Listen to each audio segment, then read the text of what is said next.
express their religion shifts very much. And so I don't think that you necessarily are seeing a decline in people's sense that there's something transcendent, something greater than themselves, but some organized religions, and not all, Mormonism is growing, some evangelical groups are growing, some religions, and not all, are declining. Pew reported that 10% of the American population is made up of former Catholics, which I find astounding. That is astounding. Also, are they Jewish of all now? That unbridled guilt running around in the society as well. Maybe I should do the Vatican. Dinesh D'Souza. Well, I do think there was an expectation in the 60s and 70s that the world was becoming secular. Europe was seen as being the automatic vanguard of this, and the assumption was that as people become more affluent and educated, they will automatically become more secular. It's turned out not to be the case. America has not gone the way of Europe, and in fact, if you look at any other culture, we're not seeing this automatic secularization. If you meet a Hindu PhD and a Hindu janitor, they're just as likely to be religious. There's no difference. Same in Islam. So I think that it is the disproof of the secular assumption that has, in a sense, brought out this aggressive new atheism, because the atheists thought they were winning anyway. They were winning by default. I think the European case is anomalous. It was not an attack on religion. It was an attack historically on an oppressive alliance between throne and altar. It was a political rebellion against a particular manifestation of religion in that society, and the rest of the world is not going that way at all. Matthew Chapman, is the advance of atheism actually a bit of a retreat? Sadly, I don't see much of an advance in atheism. And as for the churches emptying out, I think it's rather like the corner store has been taken over by Walmart. You have the little churches, and then you have the big mega churches, and you have churches now where 20,000 people go to pray, evangelical Christians. So I'm sure there's some diminution of religious attendance, but I don't see a huge surge of atheism, unfortunately. And Anthony Grayling. I think Dinesh might be guilty of a tiny bit of wishful thinking there, because the trend is towards more secularism. In fact, what's happened since 9/11, when very violent religious activism brought religion back into everybody's point of focus again, is that the volume has gone up. People think that religion is resurgent, but actually it's because the volume has gone up in the debate. Literally thousands of books of a religious nature are published every year in the United States of America and in Britain. You only have to walk into a Barnes & Noble, you see shelf after shelf of them. About half a dozen books, Richard Dawkins and Christopher Hitchens and Sam Harris and Dan Dennett, about half a dozen books have been published attacking religion and putting the atheist case, and all hell breaks loose. But by the way, hell was officially banned by the Episcopalian Church back in the 1920s. I don't know whether you know this, but they're trying to reinvent themselves. But anyway, it broke loose because half a dozen books had come out attacking the religious standpoint. And what happened was this: before 9/11, religion went sort of by default. If I met a religious person, I would, pussyfoot around, a few eggshells. Somebody once said, you meet a Christian, it's like meeting somebody who's had a recent death in the family, which is a bit sort of apropos. So you wouldn't say anything. And they probably at a dinner party wouldn't come out with their religious mission statement. Anthony? But after 9/11, they did start to do it. The gloves have come off. The debate is now out in the open, and that's why it all sounds so noisy. And that concludes round 2 of this Intelligence Squared U.S. debate. And here's where we are. We are about to hear brief closing remarks from each debater in turn. The closing remarks will be 2 minutes each. This is their last chance to change your minds. Remember, after this, we're going to ask you to vote again, and very quickly we'll have the results in a couple of minutes to declare our winner. On to round 3, closing statements by each debater in turn. Our motion is this: the world would be better off without religion. Here to speak against the motion in his closing remarks, David Wolpe, Rabbi of Sinai Temple in Los Angeles, California.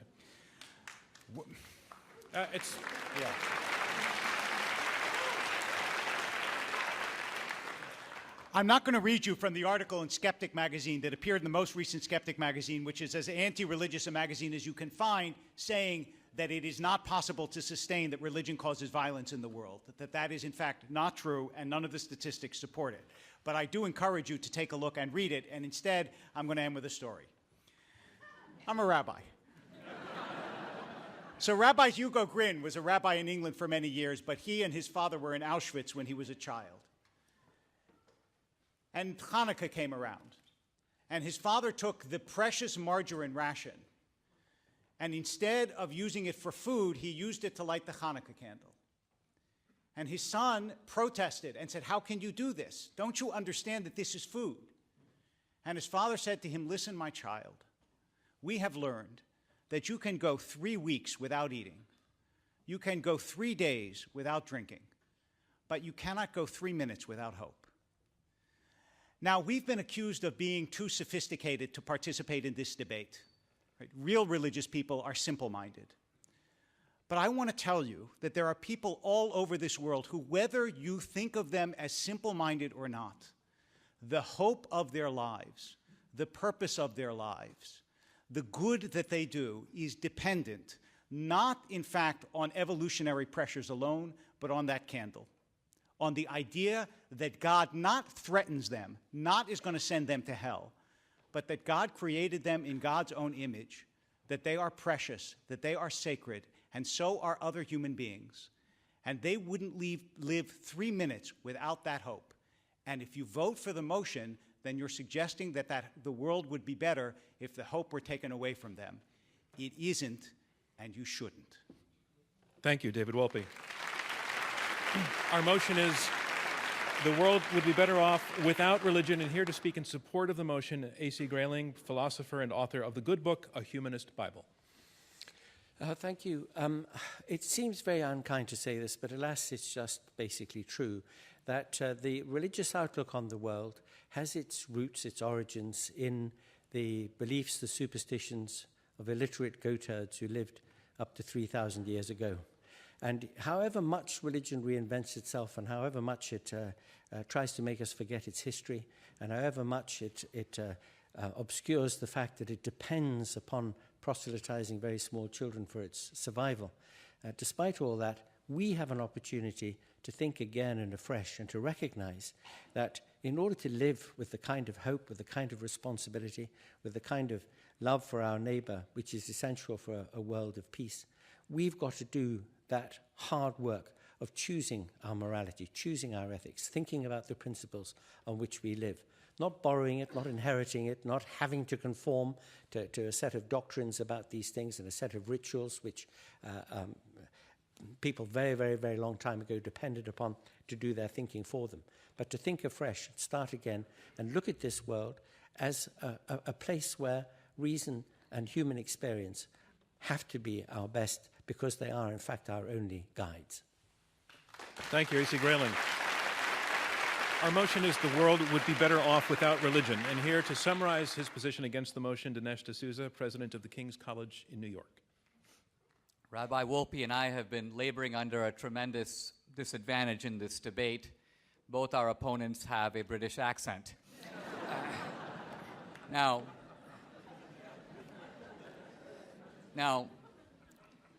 I was raised in India, and I come from a small part of India called Goa, which was a Portuguese colony for many years. And I'd always assumed that my Christianity was the product, quite honestly, of the Portuguese Inquisition. The Portuguese came to India with a sword in one hand and a Bible in the other, and lots of people converted. They were extremely persuasive. So I'm very alert to the dangers of religion. On the other hand, I once asked my grandfather, a historian, about this, and he said that the fact of the matter was that tons of Indians flung themselves into the arms of the missionaries. They wanted to convert. Why? And my grandfather's answer was that if you look at history, it was because of the ancestral, not religious, but cultural caste system.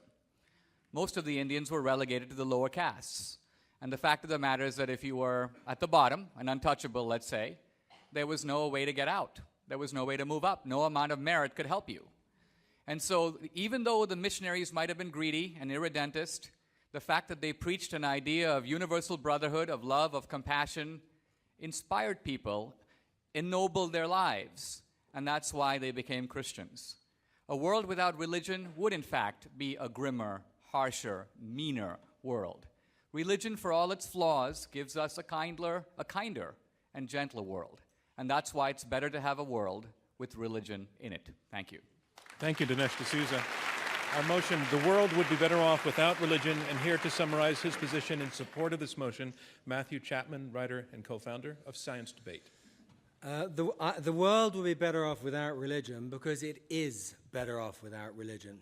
If religion made people behave better, markers of social dysfunction, drug addiction, ignorance, teen pregnancy, violent crime would be much lower in highly religious societies.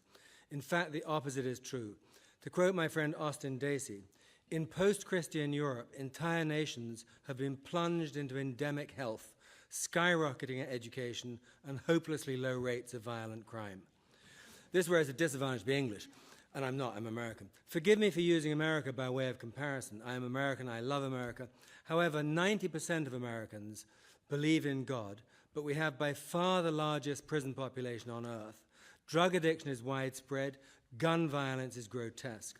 Our education system produces kids whose math and science skills are far lower than in secular countries, while our rate of teen pregnancy are far higher. And in a country so rich and Christian, it's amazing how many people live in abject poverty. Religion is irrational, morally confusing and divisive. It still exposes young children to the ghastly concept of hell. It still denigrates women. It still fosters homophobia. And religious gave us 9/11. Making no reference to God, science has, among many other things, rid us of the plague, smallpox, and polio, dramatically reduced infant mortality, doubled the average length of a person's life, and is coming to understand how the brain works, including its capacity for empathy and moral decision-making. All this progress, all this beautiful knowledge, all this alleviation of human suffering in 100 years. Religion has had thousands of years to prove its supernatural effectiveness. It hasn't. We think it's time to try a safer and more enlightened way. So I hope you'll support our position that the world would be better off without religion. Thank you. Thank you, Matthew Chapman. And that concludes our closing statements. And now it's time to decide which side you feel argued best. Let me just say that again so that it comes in. And now it's time to find out which side you feel argued best. We're going to ask you again to go to the keypads at your seat and to vote on which argument you felt was better presented. Push number 1 if you're with this team, the team that's arguing that the world would be better off without religion. Number 2 if you're with the team that argued against that proposition. And number 3 if you remain or became undecided in the course of the debate. And we'll lock those in. Ignore the other keys and you can correct your vote, as I said earlier. And we'll have the results practically instantaneously. Our producer, Chris Kamikawa, is backstage working on them, and will bring them out to me. So before we move forward, I just want to thank our debaters for the quality of argument and the spirit of fairness that they brought to this. And I really feel that they might not have agreed with each other, but they heard each other, and that's the essence of what we're trying to do here. So thank you for that.